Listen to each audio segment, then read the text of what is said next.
शिवधर्म प्रतिष्ठान याचे संस्थापक अध्यक्ष दीपक काटे आणि त्यांच्या सहकाऱ्यांनी अक्कलकोट येथे जन्मेजय राजे भोसले यांचा सन्मान माझ्या हस्ते होता। डॉक्टर शिवरत्न शेटे त्याचे प्रमुख होते आणि या चांगल्या कार्यक्रमाच्या निमित्ताने मी अक्कलकोटला गेलो होतो।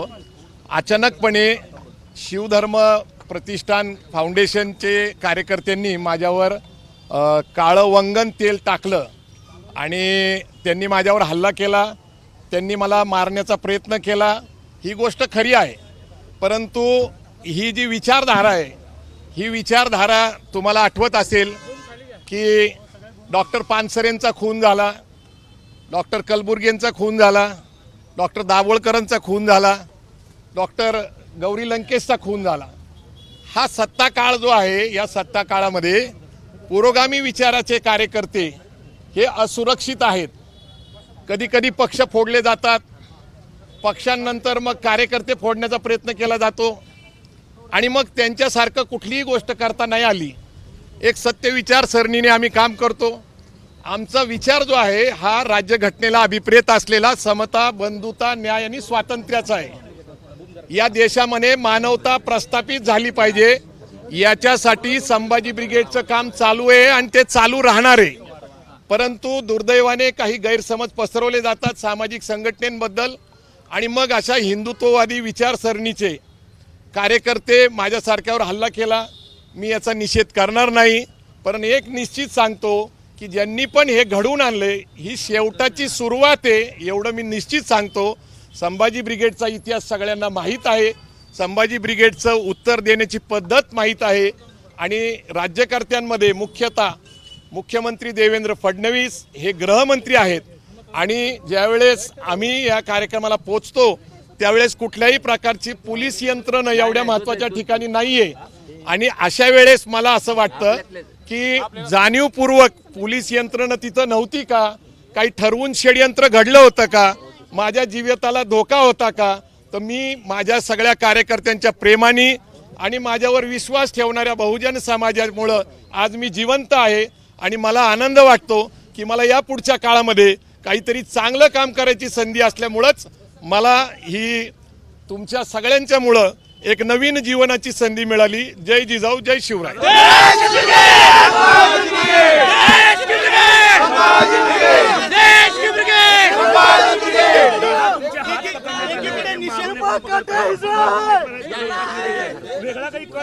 नाही, माझ्या हत्येचाच कट केला गेला होता।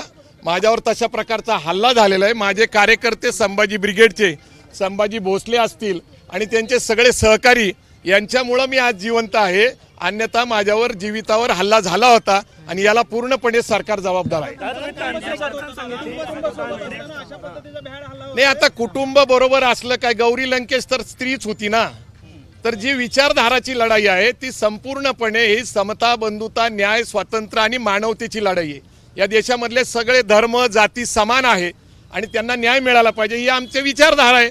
शिवराय फुले शाह आंबेडकरांची विचारधारा मांडत असताना कुणाला जर ते आवडत नसेल तर मला हा काय जो झालेला हल्ला आहे हा काही सोपा नाही, याच्या मागे मोठं कट आहे।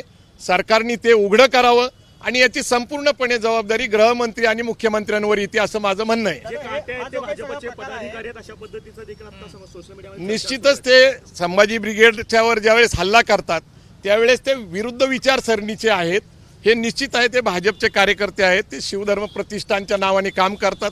त्यांचं आमचं 2 वेळा संभाषण झालं। त्यांचा आग्रह होता की छत्रपती संभाजी ब्रिगेड असं नाव करा। तांत्रिक अडचण अशी आहे की सचिन कांबळे यांनी संभाजी ब्रिगेड ही जी संघटना आहे तिच्या पुढे छत्रपती संभाजी ब्रिगेड नावाने ऑलरेडी मुंबईमध्ये रजिस्ट्रेशन केलेलं आहे आणि धर्मदाय आयुक्ताकडे नाव बदल करण्यासाठी आपण आग्रह धरला तर पहिली ती संघटना एक तर ती रद्द केली पाहिजे किंवा त्या संघटनेबरोबर आपण सामावून घेतलं पाहिजे। धर्मदाय आयुक्ताने कायदेशीर मार्गाने संभाजी ब्रिगेडला मान्यता दिलेली आहे, पुण्याच्या धर्मदाय आयुक्ताकडे त्याची नोंद आहे, कायदेशीर बाब होती। आमचं त्यांच्याशी संभाषण चालू होतं, परंतु त्यांचा ॲग्रेसिव्हपणा हा काय फक्त छत्रपती संभाजी ब्रिगेड नाव करण्यामुळं किंवा संभाजी ब्रिगेड याच्यामुळं संभाजीराजेंचा अपमान होतो ही गोष्ट खरी नाही आहे।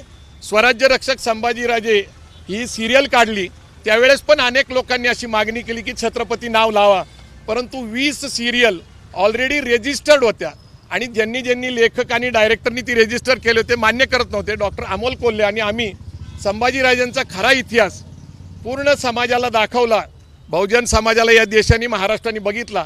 त्यावेळेस सुद्धा अशा अनेक धमक्या आल्या होत्या की त्याचं नाव छत्रपती संभाजी महाराज सिरियल करा, म्हणजे ती सिरियल होती अमोल कोल्हेंची. तर अशा प्रकारचा जो काही संघर्ष आहे, मूळ माझ्यावर जो हल्ला झाला किंवा ते वंगण तेल टाकण्यात आलं किंवा माझ्या जीविताला धोका झाला, तर याच्या मागे एक विचारसरणीची लढाई आहे.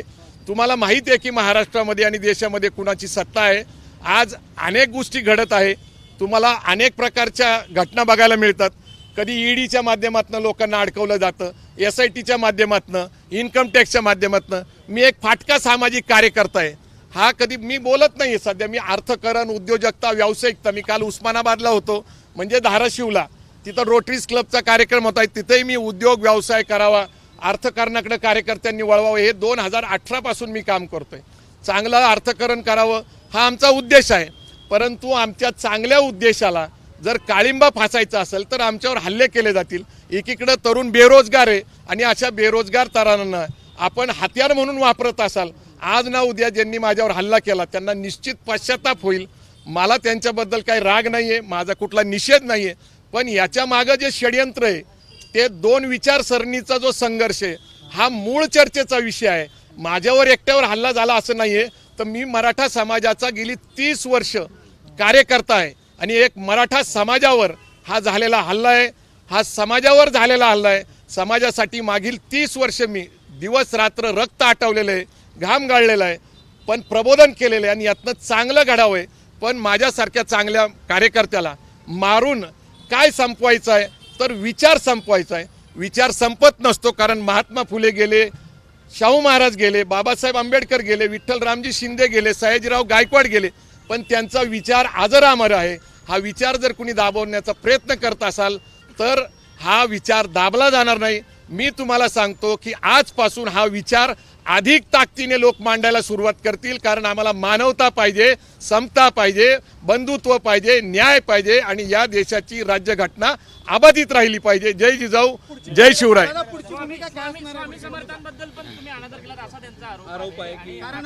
ठीक आहे, असं आहे की मूळ विषय असा आहे की राज्यघटनेच्या चर्चेवर बोलत असताना, धार्मिक गोष्टीचे स्पष्टीकरण देत असताना ज्ञानेश महाराव माजी संपादक चित्रलेखा यांनी काही मतं मांडली होती. त्याच्याबद्दल त्यांनी स्वतःही क्षमा मागितलेली आहे, त्यांच्यावर कोर्ट कचेरी झालेली आहे.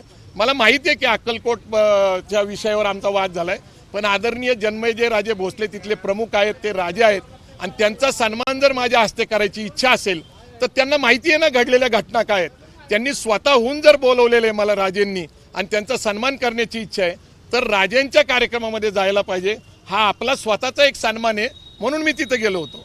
अक्कलकोट स्वामींबद्दल जे काही ज्ञानेश महाराव बोललेत गेल्या वर्षी त्याच्याबद्दल स्वभाव झालेला आहे, चर्चा झालेली आहे, देवस्थानची चर्चा झालेली आहे. आमचे अनेक प्रमुख कार्यकर्ते तिथं अन्नछत्राच्या ठिकाणी काम करतात.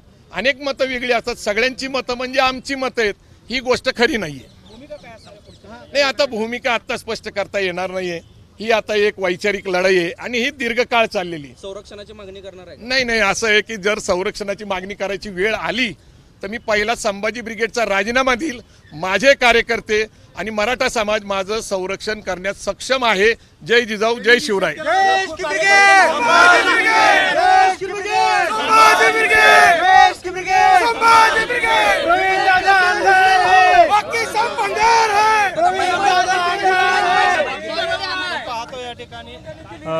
या ठिकाणी आपण बघताय की प्रवीण गायकवाड यांनी माध्यमांना प्रतिक्रिया दिलेली आहे आणि त्यांचं म्हणणं आहे, मी या घटनेचा निषेध करणार नाही. ज्या पद्धतीनं हा हल्ला झाला, हा भ्याड हल्ला होता, अशा पद्धतीची टीका जी आहे ती या ठिकाणी करतायत.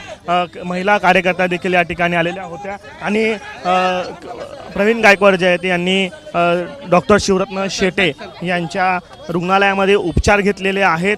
डोळ्यांवरती काही त्रास झाला का शाई फेकेचा हे त्यांनी या ठिकाणी तपासून घेतलेले आहेत आणि त्यानंतर आत्ता ते जे आहेत अकलूजच्या दिशेनं रवाना होत आहेत. का तर संभाजी ब्रिगेडचे जे सगळे कार्यकर्ते आहेत ते मोठ्या संख्येनं सोलापूरमध्ये दाखल झालेले आहेत आणि या घटनेचा निषेध जो आहे तो व्यक्त करत असताना मी घडलेली घटना जी आहे त्याचा निषेध करणार नाही, हे भ्याड हल्ला होता, मला जीव मारण्याचा हा कट होता, अशा पद्धतीच्या भावना ज्या आहेत त्या प्रदेशाध्यक्ष प्रवीण गायकवाड यांनी या ठिकाणी व्यक्त केलेल्या आहेत आणि आत्ता ते अकलूजच्या दिशेनं रवाना होत आहेत. कॅमेरा पर्सन युगल दिसा, आफताब शेख, एबीपी माझा, सोलापूर.